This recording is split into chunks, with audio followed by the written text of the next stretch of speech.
Mr. George Lowden demonstrating a new 12 fret acoustic guitar. Is that correct?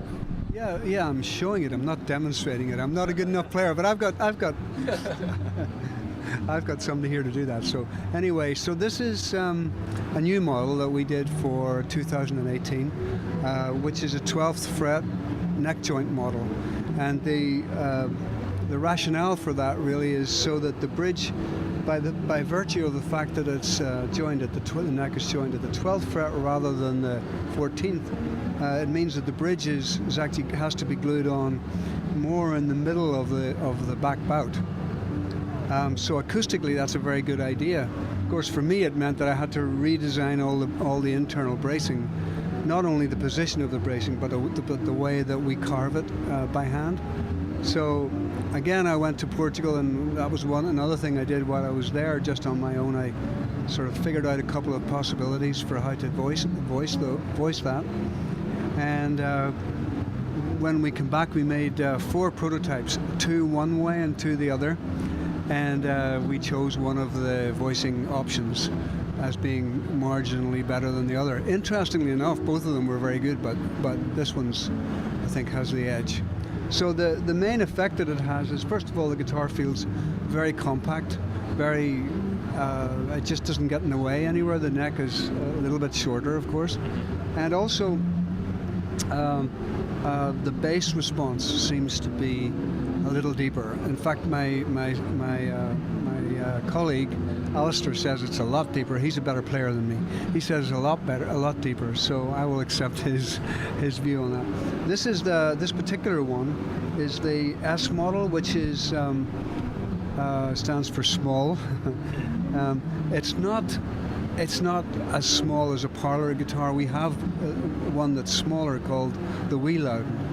But this is the S model, and therefore you would expect that it doesn't actually have very much bass. But I voiced it in such a way that we would sort of maximize the bass out of a small body like that. So, and also in this case, this is walnut, figured claro walnut, with our usual 5-piece neck and a cedar top, or 35 model. So they'll give you an idea when Stephen here plays it. So It's beautiful. The it looks like, would you say it's a deeper body than parlor style? Was that a consideration for the bass response, or?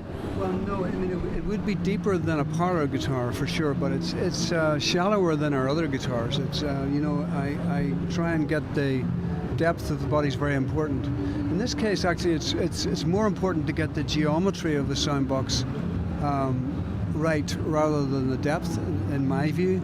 So I try to reduce the amount of lengthwise arch on the back. You know, on most acoustic guitars there's quite a big arch lengthwise as well as across the body, and that lengthwise arch introduces quite a lot of tension into the back, which is good for a larger guitar because it increases the treble response and maybe disciplines the bass response a little bit more. But on a small guitar, I like to make everything very relaxed, the construction very relaxed, so this is much less arched. It's almost not arched at all in the length, and that also increases the bass response. So, Interesting. Yeah, I mean, this is the way that I think about these things. Whether it's right or not, only the player can tell. So here you go, Stephen. Lovely guitar. I'd love you to play it.